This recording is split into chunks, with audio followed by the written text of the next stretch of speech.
Fala pessoal, tudo bem? Sejam bem-vindos a mais um vídeo, mais um review de placa-mãe, dessa vez uma placa Z370 TUF Plus Gaming da ASUS. Essa aqui é uma placa de entrada desse segmento Z370 que a ASUS oferece hoje. Tipicamente você encontra ela entre 900 e R$1.000. Apesar dela ter esse nome TUF, que lembra aquelas placas com aquela armadura, com fãs adicionais na área do VRM, essa categoria TUF Gaming é uma série mais simples, com uma construção mais simples, que foca em oferecer um diferencial no visual para atrair a atenção do público. Nesse vídeo eu vou fazer testes com o i7 8700K em estoque e em overclock, e também vou utilizar um SSD de alto desempenho para testar o dissipador do M2 dela, se realmente reduz a temperatura como é informado no site. Ao final do vídeo eu vou dar as minhas conclusões e se eu recomendo ou não essa placa. Se você ficou interessado, vem comigo até o final. Entre os watercoolers mais vendidos do Brasil, Maelstrom 120 e 240T da Deepcool são escolhas inteligentes para gamers e entusiastas, disponíveis em 3 versões iluminadas e com suporte a todas as plataformas. Saiba mais pelo link na descrição. Aproveite e conheça também as lojas parceiras do canal, Terabyte Shop, os melhores hardware, os melhores PCs gamer para todos os bolsos. Precisou de reparos de seus componentes? Conte com a GTEC Informática, orçamento sem compromisso. E para watercooler custom e soluções personalizadas, conheça e visite a Performance Solutions. Então vamos fazer um unboxing da Z370 Plus Gaming Motherboard TUF Gaming, tá? Apesar de ser um chipset Z370 o melhor dessa categoria, essa linha TUF Gaming é de entrada, então não dá para esperar muitos acessórios dessa placa. Eu vou deixar ela aqui de lado por enquanto, depois nós vamos dar uma olhada nela. Aqui nós temos os 4 cabos SATAs e por baixo DVD de drivers. Nunca use, né? Use os drivers mais atualizados diretamente do site do fabricante. O manual do usuário, para caso você tenha alguma dúvida. Um certificado que mostra que os componentes que foram testados, o TUF Vanguard, capacitores, os indutores e os MOSFETs. Um pouco mais de documentação, espelho traseiro, adesivos TUF, olha só. Adesivos até que relativamente legais para você colar por aí.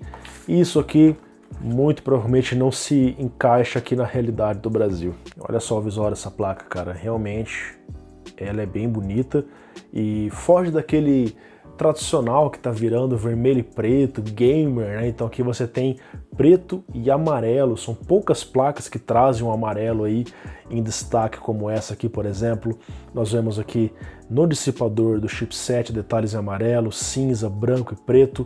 Aqui nessa carenagem que é de plástico, mas tem algumas linhas amarelas, as linhas aqui no contorno da placa, então realmente ficou, na minha opinião, interessante. Essa placa tem iluminação RGB nessa área lateral da placa, que ao ficar em contato com a chapa do gabinete faz um efeito como se fosse uma aura ao redor da placa, até que fica interessante, não é uma coisa tão chamativa, eu achei essa iluminação por baixo da placa bem interessante. Vamos falar de headers para fãs. Essa placa tem 5 deles, são bem posicionados na minha opinião. Aqui o chassi fan 2 para você ligar diretamente na fan, que geralmente tem no gabinete na parte de trás.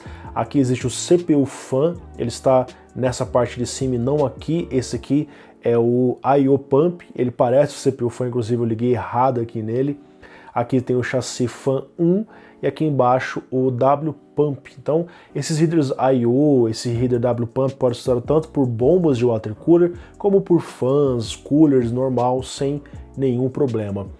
Aqui nós temos o socket 1151, que é usado na 6ª, 7ª e 8ª geração, porém essa placa não permite oficialmente os CPUs de 6ª e 7ª, nem os CPUs de 8ª geração podem ser usados oficialmente em placas de 6ª e 7ª, mas, conforme eu já falei para vocês em várias situações, usuários conseguiram utilizar, por exemplo, o 8500, o 8700K em placas Z170 através de modificação de BIOS. Oficialmente, suporte para essa placa são os CPUs de 8ª geração. Eu recomendo que você utilize o 8600K ou o 8700K, que são CPUs que fazem overclock, e essa é uma placa Z370 que permite justamente o overclock. Vamos dar uma olhada no VRM nessa placa, que é alimentado por um único conector eATX 12V de 8 pinos. Bom, então por baixo dessa carenagem de plástico e desse dissipador dos MOSFETs laterais, nós vemos o VRM da Z370 TUF Plus Gaming. Aqui você vê o thermal pad com as marcações dos MOSFETs que estão em contato aqui diretamente com eles. O que eu vejo aqui é que ele não faz o contato bem com todos os MOSFETs. Olha só como é que está a marcação ali. Vocês estão observando, ó? Então ele faz o contato melhor com metade de um deles. E isso talvez esteja prejudicando na questão da temperatura que vocês vão ver depois. Bom, são 4 fases para o V-Core, para o processador. Cada fase tem 3 MOSFETs, sendo 2 Cira 12DP 25A de baixa e um Cira 14DP 58A de alta. Ambos os MOSFETs são canal N e todos eles com tolerância 150 graus. Para os gráficos integrados, aqui na parte de cima são 3 fases com 2 MOSFETs cada, o 14DP de alta, 12DP de baixa. São os mesmos MOSFETs utilizados aqui para o V-Core, tá? O PWM é o DigiPlus VRM, novamente uma remarcação da ASUS, o nome dele é ASP1400BT, que é bem provável ser uma remarcação do ISL 69138. Ele controla todas as 7 fases digitalmente. Os indutores aqui não possuem uma identificação, os capacitores são rotulados como 5K ao invés dos 10K de placas melhores. Por sua vez, a RAM é alimentada por um VRM similar, de uma única fase. Mesmo os MOSFETs 14DP, são 3 deles, porém uma única fase. E por fim, o circuito VCC-IO aqui na parte de baixo é alimentado por um VRM, dessa vez com MOSFETs Texas Instruments TP51362 de 10 amperes. Bom, concluindo essa etapa do VRM nessa placa, nós vemos que é um VRM que é visto até mesmo em placas melhores da ASUS, da Gigabyte também. Eu cito, por exemplo, aqui o PWM é o mesmo de Z370F Gaming, né, e passa uma certa tranquilidade. Ainda assim, esse aqui é um VRM intermediário, tá? Então não espere algo muito surpreendente dele. Dá para fazer sim o overclock em CPUs robustos como o i7-8700K. Eu consegui colocar ele a 5 GHz, 1.34 volts sem nenhum problema, porém eu identifiquei throttling no CPU por conta da alta temperatura. O VRM chegou aqui a 97 graus em testes no Blender, nem foi um teste em stress, no Prime, por exemplo. E isso começou a causar throttling. A solução que eu encontrei foi posicionar uma fan aqui em cima do dissipador e aí sim eu consegui observar temperaturas bem menores no VRM. Então o meu conselho para vocês é, caso vocês comprem essa placa e queiram fazer um overclock um pouco mais pesado, como eu fiz, 5 GHz, 5.1, o VRM consegue proporcionar isso em termos de amperagem, estabilidade, porém, sem uma dissipação extra aqui em cima, 4.6, 4.7 GHz no 8700K, acima disso proporcione uma refrigeração melhor, ok? Tem as placas ROG também, que são placas superiores aqui no canal, tem o review da ROG Maximus X Hero, você pode conferir por aí. Bom, slots de memória, nós temos aqui 64 GB de RAM de suporte, frequência até 4000 MHz no modo Dual Channel ou Single Channel, né? Para fazer o Dual Channel você usa nos slots das mesmas cores. Eu testei aqui um kit Dual Channel 3600 MHz CL17 da HyperX e funcionou de primeira, sem dor de cabeça nenhuma. Tá? Eu consegui rodar 3600 e resultou na largura de banda de mais de 50 GB por segundo, tá?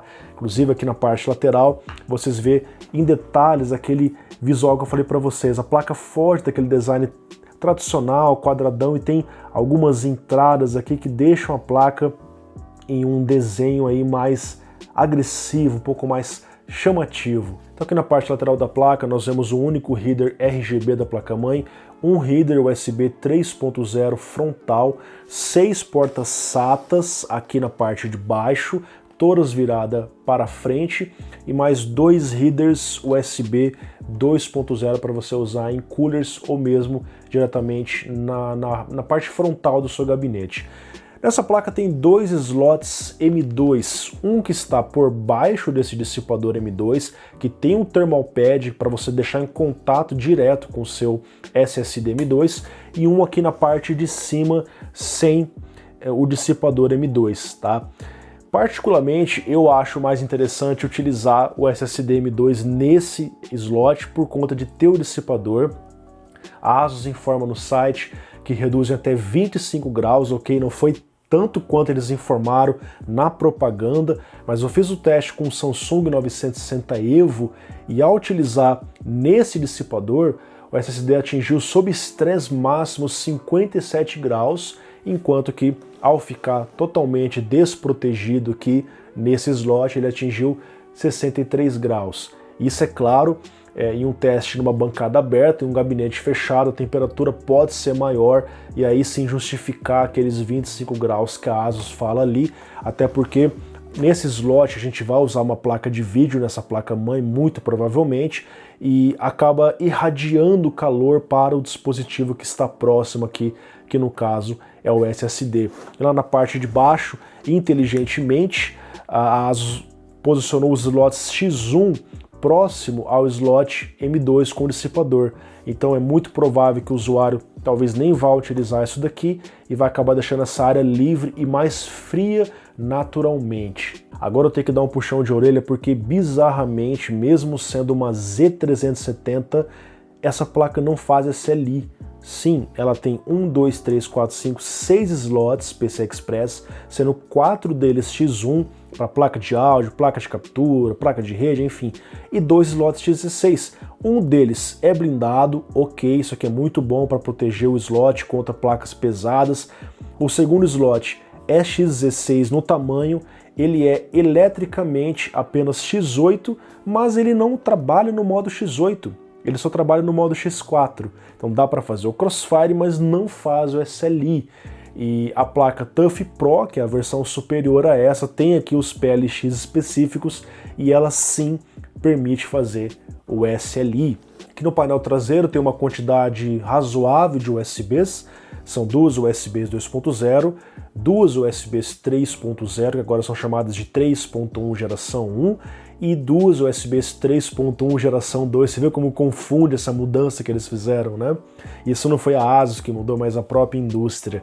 Enfim, então são 7 USBs, inclusive a tipo C reversível, conexão de vídeo DVI e HDMI, e isso aqui é bem esquisito, uma Z370 com áudio economizado. Isso aqui também não faz sentido na minha opinião. Rede Gigabit tem a tecnologia Vanguard para proteção. Então pessoal, chegamos ao final desse breve review, e durante o review eu comentei algumas vezes de uma outra versão nessa placa, a TUF Z370 Pro, que na minha opinião é uma opção mais interessante, considerando que tipicamente a gente vê a diferença de preço da TUF Plus para a TUF Pro, R$20, R$30, e a versão Pro tem um dissipador mais completo no VRM, tanto na lateral quanto em cima, e na lateral ele também é um pouco maior, isso ajuda na questão da temperatura, e vocês viram que quando eu coloquei o 8700K 5 GHz, a temperatura ficou bem alta, chegando nos 100 graus, e começou a fazer throttling. Então, eu não vejo motivos para comprar a versão Plus Game tendo a versão Pro. Além dessa questão do overclock, dissipadores mais altos no VRM, a TUF Pro faz o SLI, coisa que essa placa estranhamente não faz, e ela tem um áudio mais sofisticado, apesar que essa placa tem dissipador no M2 e a Pro, que é melhor, não tem. Então são coisas que não fazem muito sentido. Ainda assim, eu considero a TUF Pro uma opção mais interessante. Para quem pretende comprar ainda assim a TUF Z370 Plus Game, você acha essa placa na faixa dos R$970 nas lojas, considerando os preços da atualidade, tudo bem? Um grande abraço para vocês e até mais!